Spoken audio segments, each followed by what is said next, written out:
डांटना, झिड़कना, इस्लाह करना, सबको। जैसे यहां किसी को डांट खाना पसंद है कोई? हाथ खड़ा क्योंकि उनको मैं डांटता ही रहता हूं, बहुत अच्छे हैं, लेकिन जब मैं उनको डांटता हूं ना, उसके बाद वो जो ट्यून डिसट्यून होते हैं ठीक हो जाते हैं। खालस ईमानदार बनने के लिए मलामत यानी डांट डपट बहुत जरूरी है, खालस ईमानदार बनने के लिए। और देखें खुदा यीशु मसीह ने बहुत बार डांटा, शैतान को बहुत बार डांटा था। बड़े मेहरबानी बच्चों को खामोश करें। शैतान को बहुत बार डांटा। यीशु ने कहा क्या? ऐ शैतान, बुलंद आवाज से मेरे साथ बोला करें, ऐ शैतान। बदरूहों को बहुत बार डांटा। बदरूहों को कभी प्यार से नहीं जाती, कभी आप आजमा लीजिएगा। बदरू तरले बहुत, तेरी मेहरबानी चल जाओ, कितनी चोरी लग रही है, नहीं जाएगी। हमेशा बदरू जाती है डांट से जाती है, इख्तियार के साथ, डांट के साथ। खुदा हमें भी डांटता है, क्योंकि वो हमसे क्या करता है? हमारी तरक्की और तरबियत के लिए वो डांटता है। और जब यीशु की डांट हमें पड़ती है ना, और हम उसको समझ जाते हैं, तो हम शार्प हो जाते हैं। पेंसिल बाजार से खरीद लें, अगर नहीं पेंसिल, तो क्या वो चलती है? वो किसी काबिल होती है? जब तक उसको शार्प ना किया जाए। तो डांट डपट हमें शार्प करती है, बोले शार्प करती है। अब मिसाल 3:11 आयत में है, ऐ मेरे बेटे, खुदावन की तंबीह को हकीर ना जानना और उसकी मलामत से बाज ना रहो। खुदावन की तंबीह जो है वो हमारी तरबियत करती है, डांट डपट, क्योंकि खुदावन उसी को मलामत करता है जिससे उससे मोहब्बत है, जैसे बाप उस बेटे को जिससे वो खुश है। कभी हमने बहुत शाजो नजर होता है कि हम किसी और के बच्चे को डांटते हो।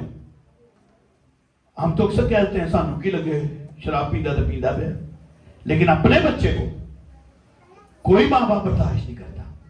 क्यों? क्योंकि अपने बच्चे से वो मोहब्बत करते हैं। हालेलुया। और मलामत डांट डपट है। संडे चर्च क्यों नहीं आते? अक्सर मैं डांटता हूं। मैं और बुआ जी ना अक्सर बाद में हम एनालिसिस करते हैं कौन सी फैमिली नहीं आई। हमारा एक सर्कल चलता रहता है, फिर मैं उनको फोन करने शुरू कर देता हूं। यकीन करो इन्ने जबरदस्त बहाने आते ने सामने कि जेड़े यकीन करो असि फुल मूड बनाया होता जिन्हें डांटना है, वो ऐसा ही कोई नवा बहाना सामने आता, साडी डांट डपटी रह जाती है।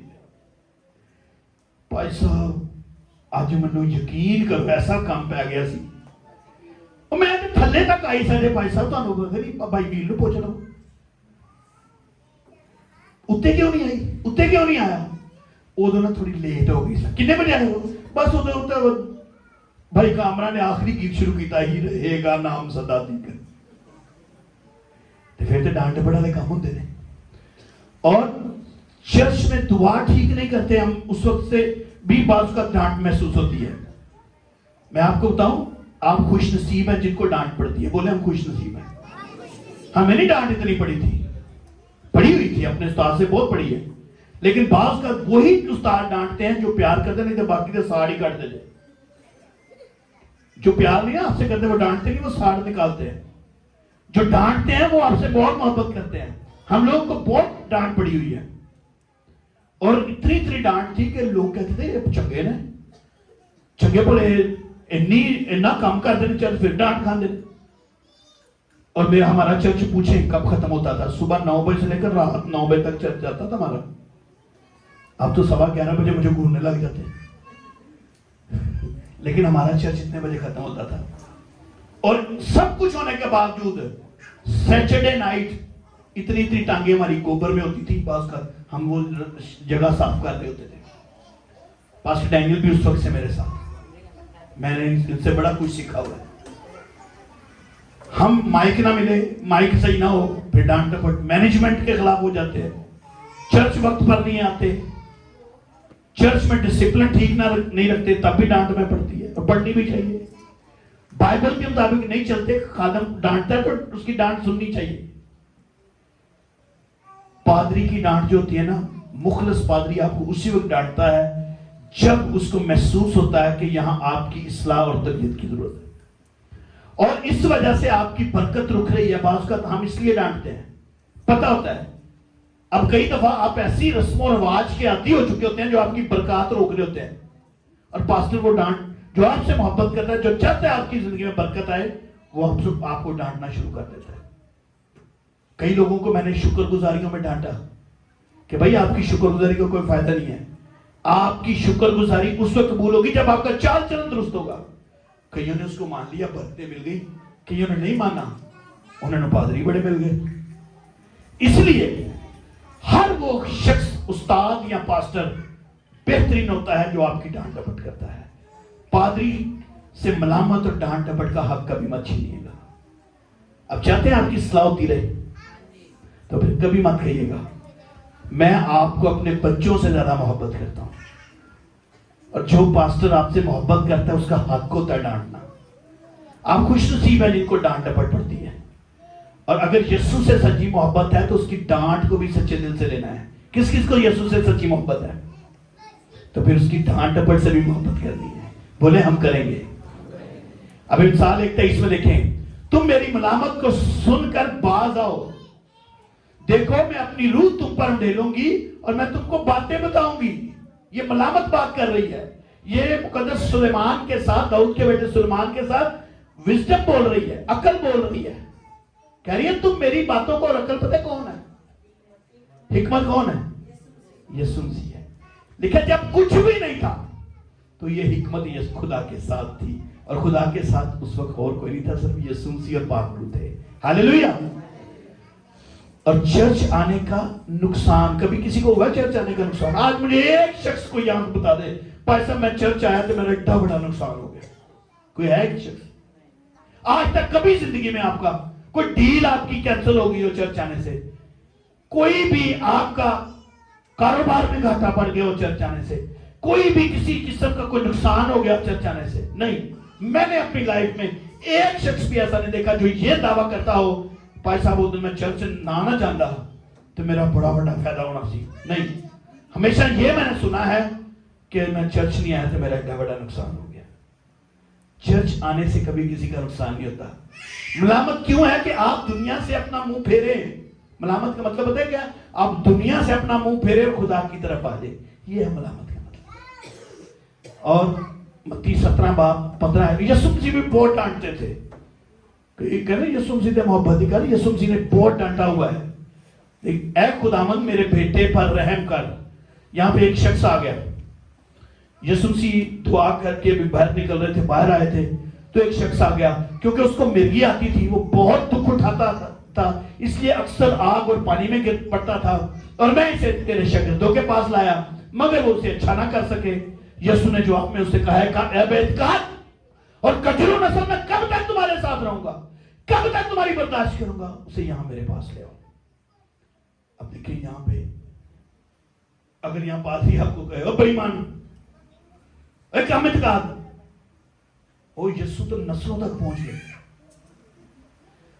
अगर कभी खुदा ने कहा था मैं किसी नस्ल तक जावा ना तो मैंने चौक के जोड़ दो बाहर। अब यीशु ने डांटा वो आदमी को नहीं डांटा जिसने आके शिकायत की यीशु से। यीशु अपने शागिर्दों को डांट रहे थे। क्यों डांट रहे थे पता आपको? हैं?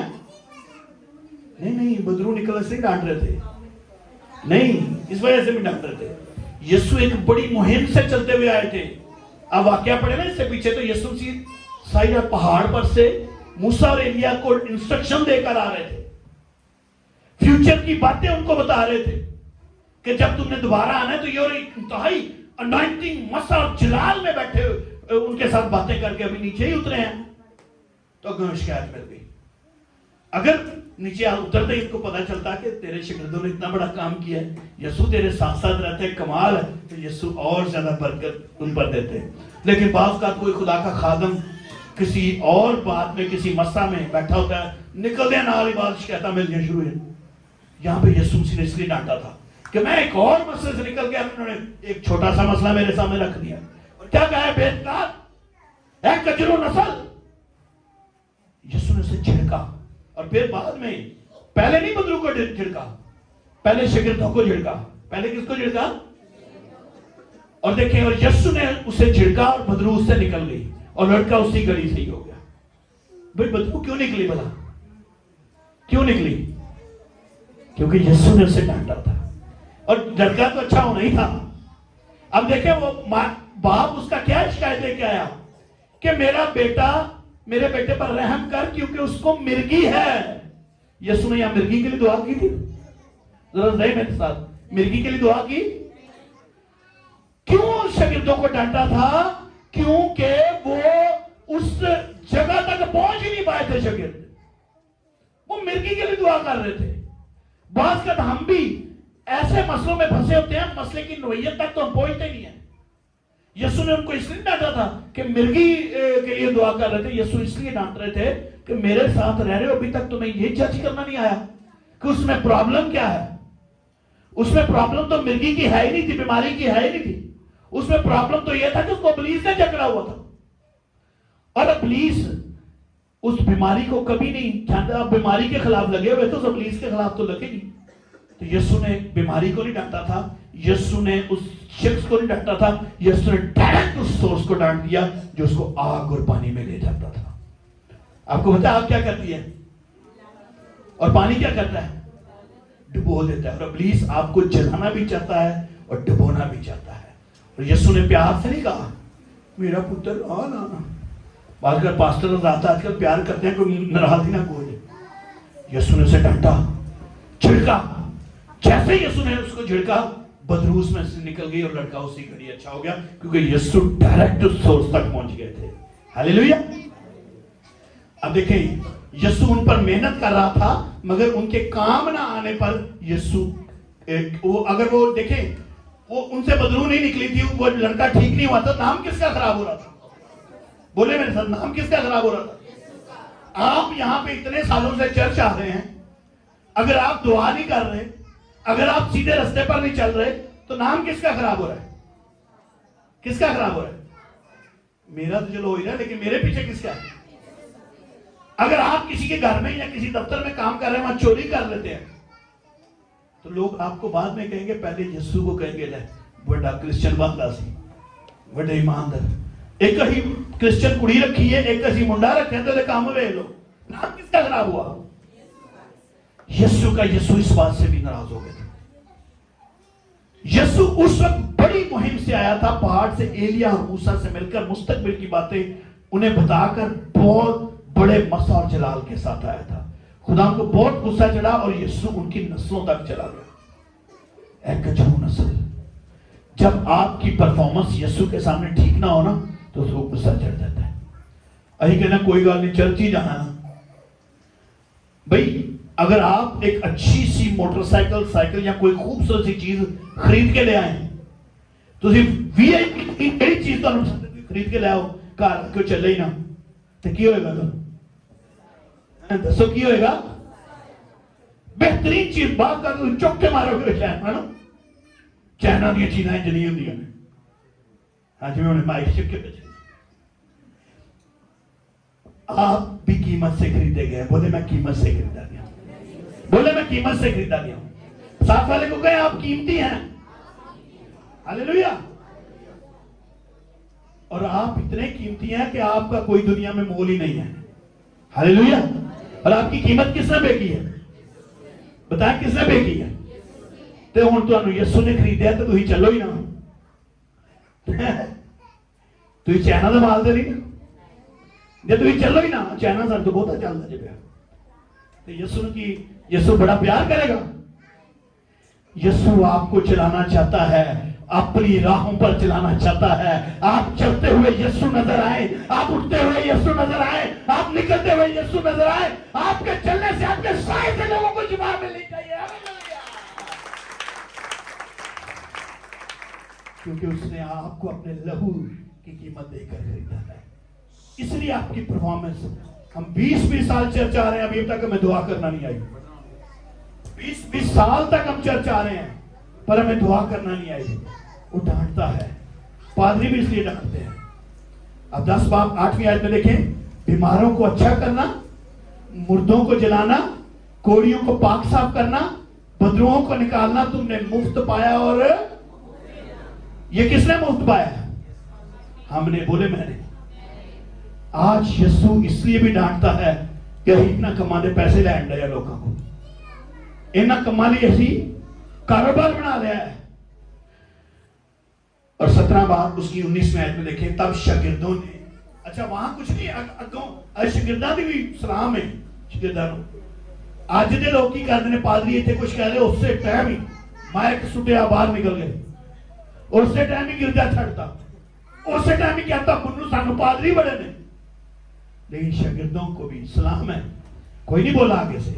जब शागिर्दों के पास से यीशु वहां से वापस चले गए, शागिर्दों के साथ कमरे में गए, तब शागिर्दों ने यीशु के पास आकर खिलवत में कहा, खिलवत क्या होती है? अकेले अलग होकर कहा हम उसको क्यों ना निकाल सके। देखें सल्यूट है शागिर्दों को, उन्होंने यीशु को नहीं छोड़ा। उन्होंने क्या हो रही यीशु लब लेने, नेवर। उन्होंने घर आके अपनी कमजोरी पर नजर की। बोले अपनी कमजोरी पर। आपको जब डांट पड़ती है ना, डांटने वाले को बुरा मत कहें, बल्कि अपनी कमजोरी सामने लेकर आए और पूछें ये कैसे जा सकती है। देखें उसने उनसे कहा अपने ईमान की कमी के सबब से, क्योंकि मैं तुमसे सच कहता हूं अगर तुम में राई के दाने के बराबर भी ईमान होगा तो इस पहाड़ से कह सकोगे यहां से सिरक जा, वहां से चला जाएगा और कोई बात तुम्हारे लिए नामुमकिन है। इतना बड़ा इख्तियार है हमारे पास। कितना सा ईमान चाहिए हमें? तो मीटिंगें पहाड़ों जितनी करते हैं बड़ी बड़ी, हफ्ते के 7 दिन से 8-8 गिरजे रखे थे।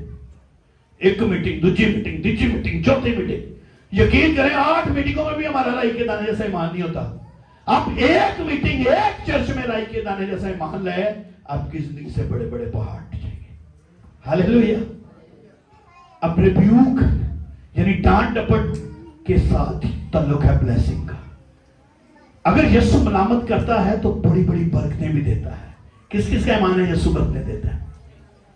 तो अगर वो बरकतें देता है तो फिर वो मलामत भी करता है। हर एक रिश्ते में अप्स एंड डाउन होते हैं ना। मियां बीवी के रिश्ते में भी, माँ बाप के रिश्ते में भी, बच्चों के रिश्तों में भी, पादरी और कलीसिया के रिश्ते में भी इस तरह ही होता है अप्स एंड डाउन। मेरे साथ बहुत से लोग नाराज होते हैं।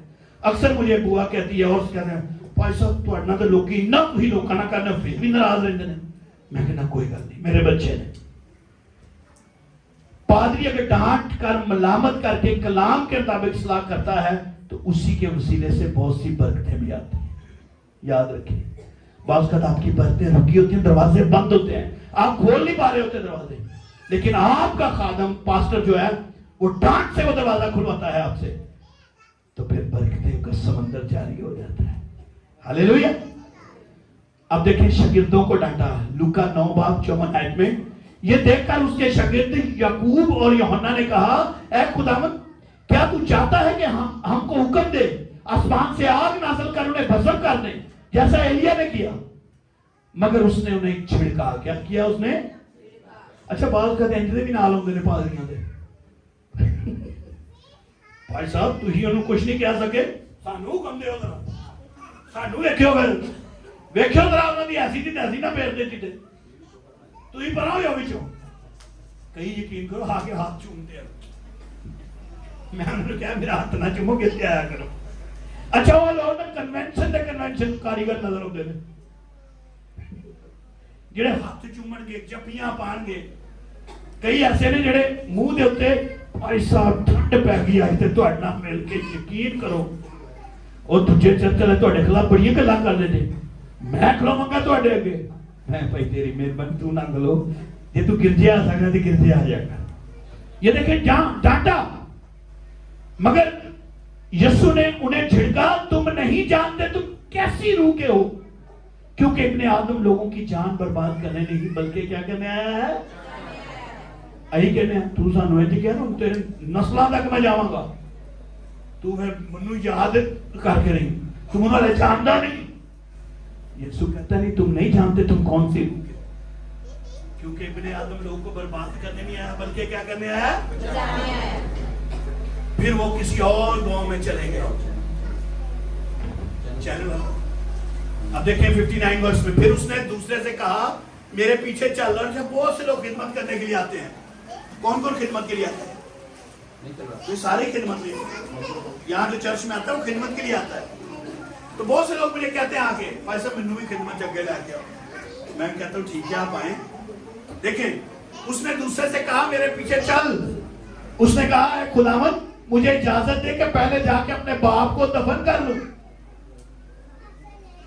बड़ी अच्छी गल की थी ना। यीशु को क्या कहना चाहिए था?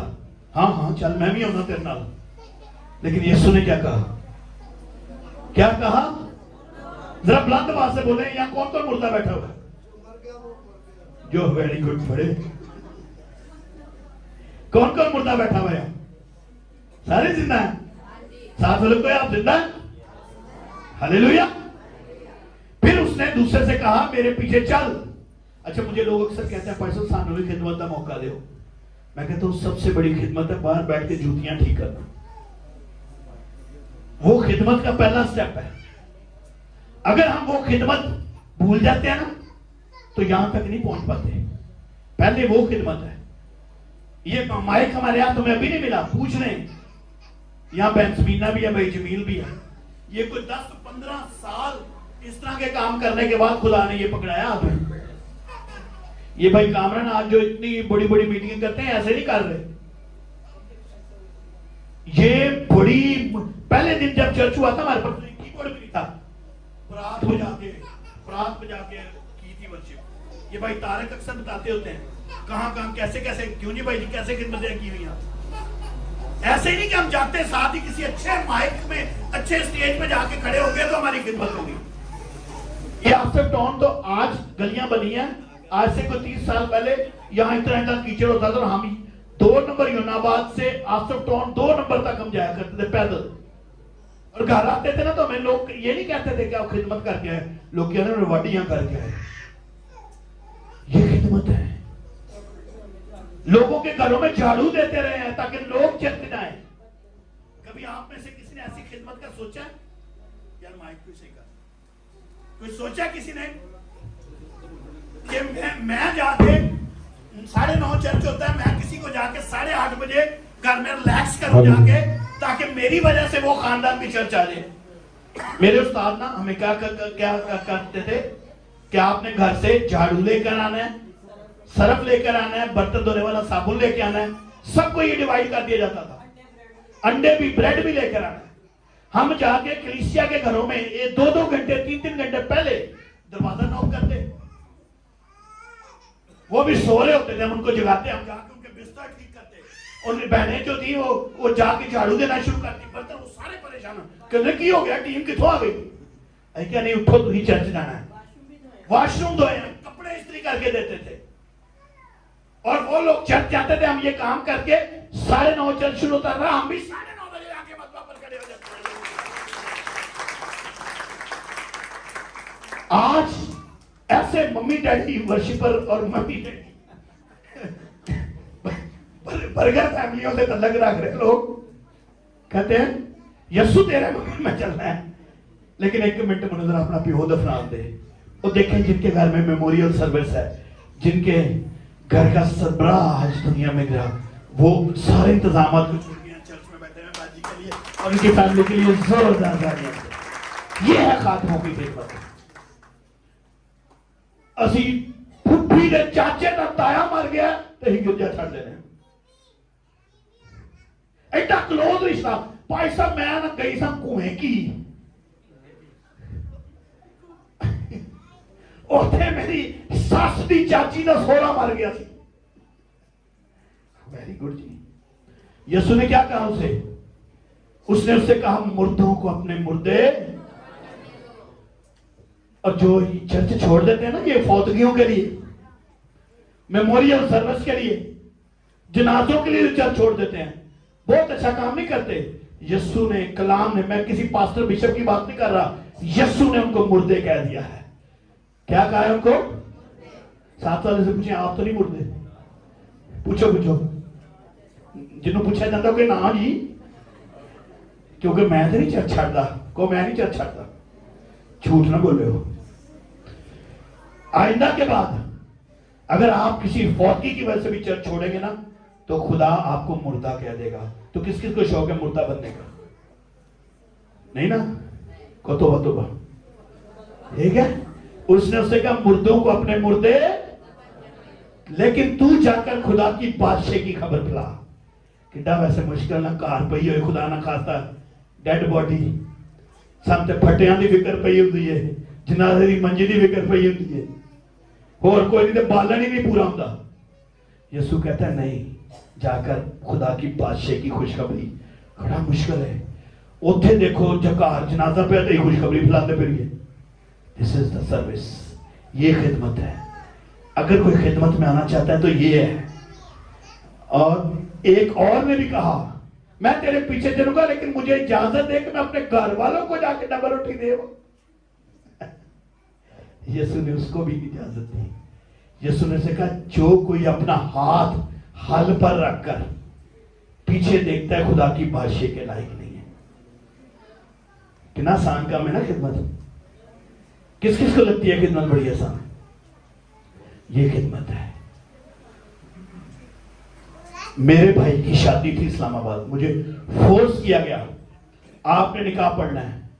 मैं अगर मेरे को निकाह पढ़ाना दे तो फिर चर्च वाले दिन नहीं, अगर करना भी है तो चर्च के बाद। मैं चर्च अटेंड करके 12 बजे यहां से निकला हूं, शाम को 5 बजे जाके वहां पहुंचा और निकाह किया। मैं कहा नहीं, निकाह में शामिल होगा अगर चर्च के टाइम आप लोग शादी रखेंगे। छोड़ दे सब कुछ खुदा की खिदमत के लिए। यीशु की खिदमत में कोई कल नहीं है। हमारी खिदमत में तो संडे बड़े आ जाते हैं, कल अगले संडे 5 सौ है संडे ना, बस लत्ता च बड़ी भीड़ सी, अगले संडे दूजी लत च भी भीड़ हो जाएगी, तीजी लत भी, कमर च भी दर्द हो जाएगी, क्योंकि अबलीस को मौका मिल जाएगा। अबलीस को पता होगा यार बहाना इधर ही बड़ा सही है, इन मैं दूजी लत च भी भीड़ पाऊंगा। कोई चाहता है मेरी टांगों में दर्द रहे? नहीं, तो फिर दर्द के खिलाफ खड़े होकर चर्च को अटेंड किया करें। हालेलुया। यीशु की अगर खिदमत करनी है तो कल नहीं बल्कि कब? आज नहीं बल्कि कोई वक्त और कोई रिश्ता नहीं है। बोले कोई वक्त और कोई रिश्ता नहीं है। कोई और काम खिदमत और यीशु से ज्यादा जरूरी नहीं है। किसी को है कोई यीशु से ज्यादा जरूरी काम?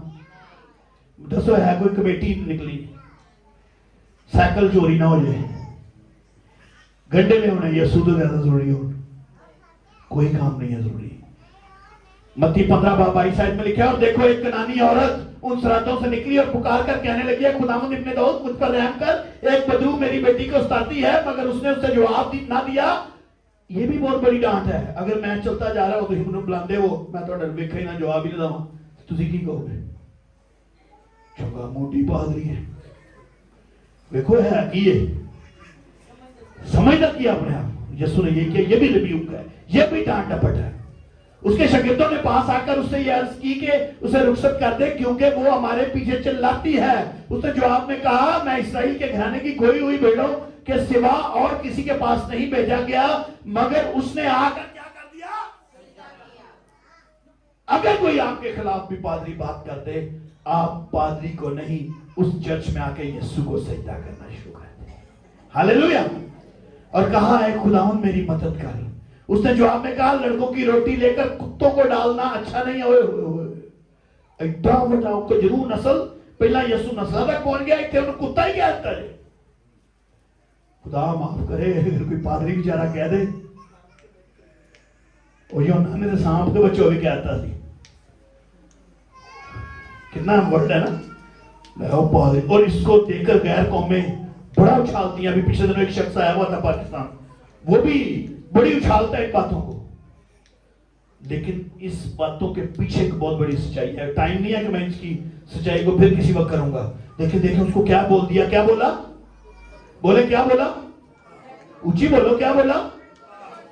ऊंची बोलो, नहीं है गाली, बोलो क्या बोला?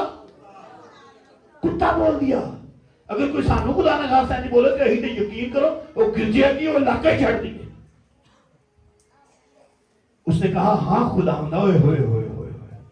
यीशु कह रहे कुत्ते, तो कह रही है हाँ खुदा। सब बोले हाँ खुदावन, सब बोले हाँ खुदावन। कितनी खूबसूरत बात। उसने यीशु की डांट को, मलामत को तस्लीम करते हुए कहती है हाँ खुदावन, मैं हूं जो तू कहता है मैं हूं।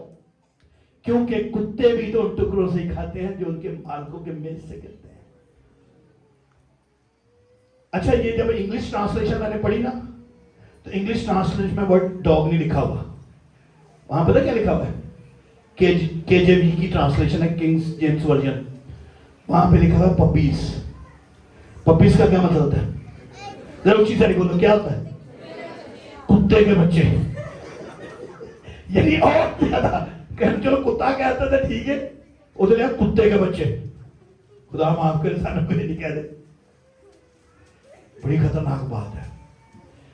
अच्छा यहां पे देखिए, उस पर यीशु ने जवाब में कहा, अच्छा उसने जवाब में कहा, लड़कों की रोटी लेकर कुत्तों को डाल देना अच्छा नहीं है। उसने कहा, हाँ खुदावन, क्योंकि कुत्ते भी टुकड़ों से खाते हैं जो उनके मालिकों की मेज से गिरते हैं। इस पर यीशु ने कहा, उससे कहा, ए औरत, तेरा ईमान बहुत बड़ा है। हालेलुया। उस औरत के लिए जोरदार तालियां बजाइए। अगर वो माइंड कर जाती है, अगर वो यीशु को बुरा कहकर वहां से चली जाती है, तो यीशु जो कलामे मुकद्दस में उस औरत के लिए लफ्ज आया, बेटी तो पता नहीं शायद कहीं से भी ठीक हो सकती थी, लेकिन उसका ये लफ्ज कलामे मुकद्दस में कभी नहीं आता। ये उसकी वफादारी का सबूत है। अगर आज हम यीशु के साथ वफादार होंगे, आसमानी किताबों में आपके नाम लिखे जाएंगे। हालेलुया। उस पर यीशु ने कहा है, औरत तेरा ईमान बहुत बड़ा है, जैसा तू चाहती है। देखें, अगर आप यीशु के साथ वफादार रहेंगे तो कलाम कहता है, जैसा आप चाहेंगे वो आपके लिए करने के लिए रेडी है। हालेलुया। उस यीशु के लिए उसकी बेटी उसी घड़ी शिफा पा गई। कब? सेम टाइम जब यीशु ने उससे कहा। वो दूर थी, सरहदों से पार दूसरे मुल्क में थी, लेकिन यीशु के अल्फाज, आपकी मुश्किलात कहीं पे भी हो, आपका बेटा अमेरिका में है, आपके कोई रिश्तेदार कहां पे है, आप सिर्फ यीशु के साथ वफादारी का इजहार कर लें, यीशु की डांट बर्दाश्त कर लें। यीशु के लिए अनलिमिटेड वर्ड है, कहीं पे भी होंगे यीशु के अल्फाज उस जगह पहुंच जाएंगे। हालेलुया। अब देखिए 21-22 आयत, और यीशु ने खुदा के हैकल में दाखिल होकर सबको निकालकर जो हैकल में खरीदो फरोख्त करते सराफों के तख्ते और कबूतर फरोशों की चौकियां उलट दी और कहा, लिखा है मेरा घर दुआ का घर कहलाएगा, मगर तुमने इसे। यीशु ने बड़े प्यार से ये काम किया था। क्या हाथ में उठा लिया था? बोले क्या उठाया था? तो आज जिनके दिलों में आज ये हैकल है, बोले ये हैकल, अब आज तक बोले ये हैकल है। अगर यहां पे कारोबार हो रहे हैं, यहां पे गंद भरा हुआ है, यहां पे बुग़्ज़ है, लालच है, तो अजीजों यीशु आज भी कोड़ा उठा लेगा, आज भी वो डांट देगा और इसको निकाल फेंकेगा बाहर, क्योंकि वो आपको अजीज रखता है। हालेलुया। अब देखें मरकस 8:31, फिर वो उनको तालीम देने लगा, जरूर है कि इब्ने आदम बहुत दुख उठाए, बुजुर्ग और सरदार काहिन और फकीह उसे रद्द करें और वो कत्ल किया जाए और 3 दिन के बाद जी उठे। और उसने ये बात साफ साफ कही। पतरस उसे लग जाकर मलामत करने लगा। होए होए, उसने ये पतरस आया, यीशु फाड़ के ना लग लै गया। और देखो शिगिर्द लग जाके यीशु उन्हां दी मलामत करदा थी, वो इत्थे पतरस मलामत करन लग गया। बहुत से ऐसे भी होते हैं, पादरी फड़ के ले जाते हैं। Thank you. बहुत से कन्वेंशन हो रही होती है, काम और पादरी के दया करो, कोई कहते हैं भाई साहब छड्डो पर उरा आयो, उरा आयो, ए काम सही नहीं है। क्या शर्म नहीं आई? ऐसे भी वर्ड होते हैं हमारे साथ, तुम पता ही नहीं। पास्टर को खुदा बता रहा है और उसको हम कह देते हैं पैसा, तो पता ही नहीं चलिए। पतरस भी इंतजारी। Thank you. अब देखें, मगर उसने मुड़कर, देखें पतरस यीशु को लेकर जा रहा है, यीशु ने पतरस को छोड़कर ऐसे मुड़ गया। शागिर्द इधर खड़े थे, यीशु शागिर्दां दे विच खलोता, पतरस साहब आए ने, साडे जी इत्थे बड़े पतरस ने, कई लेडीज पतरस ही ने कई लेडीज पतरस मेरे को आ जांदियां ने, भाई साहब तो नहीं पता ये गलत काम है। मैं कही अच्छा। इथों यीशु शागिर्दां लैके गया इधर पतरस, यीशु ने पतरस को छोड़ दिया, ये पतरस भाई है, ठीक है। यीशु ने पतरस की तरफ नहीं देखा, पतरस की तरफ मुड़कर शागिर्दों की तरफ देखकर, देखे क्या कहा, मगर उसने मुड़कर अपने शागिर्दों पर निगाह की, पतरस को पीछे छोड़ दिया और पतरस को मलामत की। निगाह कहां कर रहा है? इधर आएंगी, इधर आओ बेटे, आपने बोली कहां से वापस लेके आए, इधर आओ। एक कलानी शागिर्द बड़े शागिर्द सन, खलो जो नहीं पैसे देना तो हाँ। अब मैं यहाँ खड़ा हूँ, पतरस आना, मैं यहाँ इनको समझा रहा हूँ, कन्वेंशन के बारे में बता रहा हूँ। पतरस अब मैंने ना इनको इधर उठाया और मैंने इनकी तरफ देखे, डांट मैं उसको रहा हूं, कमा की कमा यीशु ने काम में को नाम में काम में की कमा हमें कहना ऊंची सारी बोल दो। अच्छा देखें, यीशु ने मुड़कर शागिर्दों की तरफ देखा लेकिन डांट उसको रहे, मगर उसने मुड़कर अपने शागिर्दों पर निगाह करके पतरस को मलामत की, कहा ऊंची सारी बोल दो। एक कामरान भाई हिंदी में कह रहा हम ये समझ दो अगले संडे आ ही ना पाई। ये जो पतरस के अंदर शख्सियत आ गई थी ना, जो पतरस को बदला रही थी कि यीशु को की मलामत कर रहे, यीशु समझ गया। अब देखें, पतरस की तरफ नहीं देखा क्योंकि पतरस को वो डांट नहीं रहे थे, वो शागिर्दों को देखकर शैतान को डांट रहे थे कि वो शैतान इनके अंदर ना आ जाए, और कहा ऐ शैतान मेरे सामने से दूर हो, क्योंकि तू खुदा की बातों को नहीं बल्कि आदमियों की बातों का ख्याल रखता है। आज भी बहुत से लोग हैं जो इस मजमा पर खादम के अंदर से जो खुदा की बातें निकल रही हैं उसको नहीं बल्कि आदमियों की बातों पर, वो क्या कहेंगे वो क्या कहेंगे, छोड़ दे सबको, खुदा की बातों पर ध्यान रखें।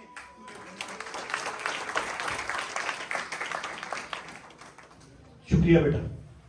दूसरा तिमोथियस 4:2 आयत कि तू कलाम की मनाती कर। खिदमत कब करनी है? वक्त और बेवक्त। कब? मुस्तैद रहे हर तरह के तहम्मुल के साथ। कैसे?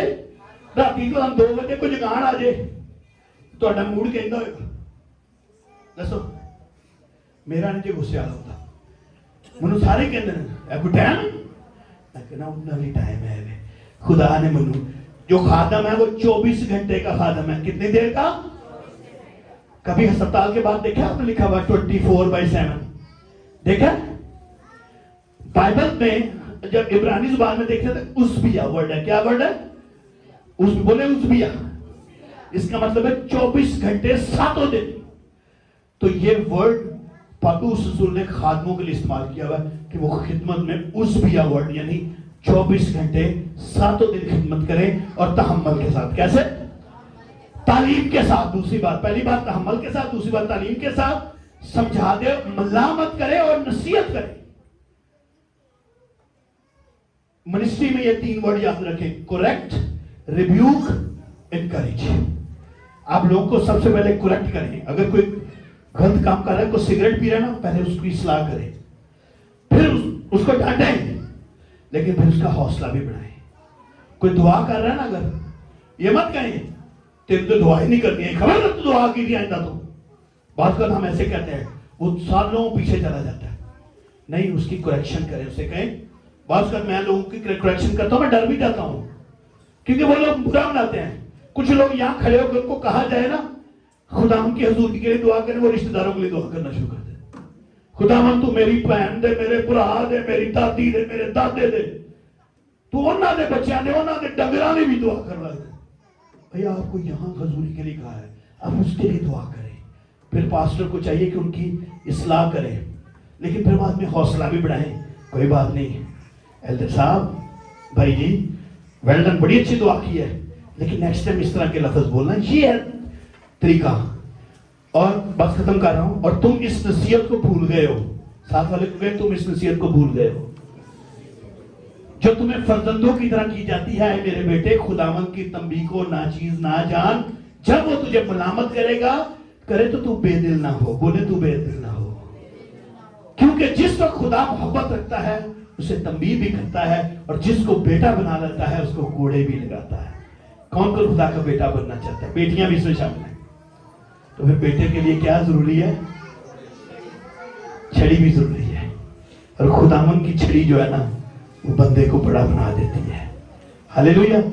तुम जो कुछ दुख सहते हो वो तुम्हारी तरबियत के लिए है। खुदावन फर्जंद जानकर तुम्हारे साथ सलूक करता है। वो कौन सा बेटा है जिसे बाप तंबीह नहीं करता?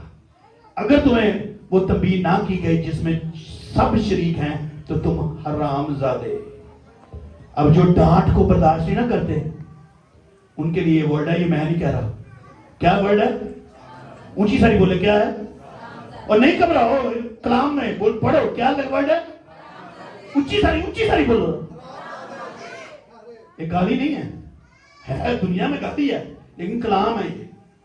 और ये कोई पादरी नहीं कह रहा जो तंबी को बर्दाश्त नहीं करता, जो पादरी की तंबी को खास तौर से बर्दाश्त नहीं करता, डांट नहीं, माइक सुट के भज जाता है, चर्च पर छड़ जाता है, वो कौन है? जरा ऊंची सही बोलो। अच्छा माइक तो गैर ऊंची सही बोलो, ਤੁਹਾਡੇ ਲੋ ਬਾਦੀ ऊंची सही। मैं नहीं जे कह रहा, कौन कह रहा है? आइंदा एक काम करन तो पहला सोच लेना, की सोचना कदी ऐसी अगर तुम्हें वो तंबी ना की गई जिसमें सब शरीक हैं तो तुम हरामजादे ठहरे ना के खुदा के बेटे। हमने क्या बनना है? बोले हम खुदा के बेटे हैं, बोले मैं खुदा की बेटी हूं, बोले मैं खुदा का बेटा हूं। हम हरामजादे नहीं हैं, हम खुदा के बेटे और बेटियां हैं। जोरदार ताली देंगे। अच्छा इंग्लिश के तर्जुमा देखें, वर्ड देखें तो पांच सब सीधे गाना दे आगे देखें। And if you are apart from discipline, of which all have become the partakers, then you are bastards. क्या? ऊंची सही बोलोगी? अंग्रेजी फिल्मा जिन्हों गाली कहते थे, कहते अगर तुसी खुदा दी गल नहीं मनोगे तो ए हिब्रियो 12 में लिया तुसी बास्टर्ड कहलाओगे। असी बास्टर्ड नहीं बनना, असी सन बनना है एंड डॉटर्स बनना है। हालेलुया। बोले आई एम अ सन, बोलो आई एम अ सन, बोलो I am a daughter. Hallelujah. खुदावंद आज के कलाम के सीधे सर को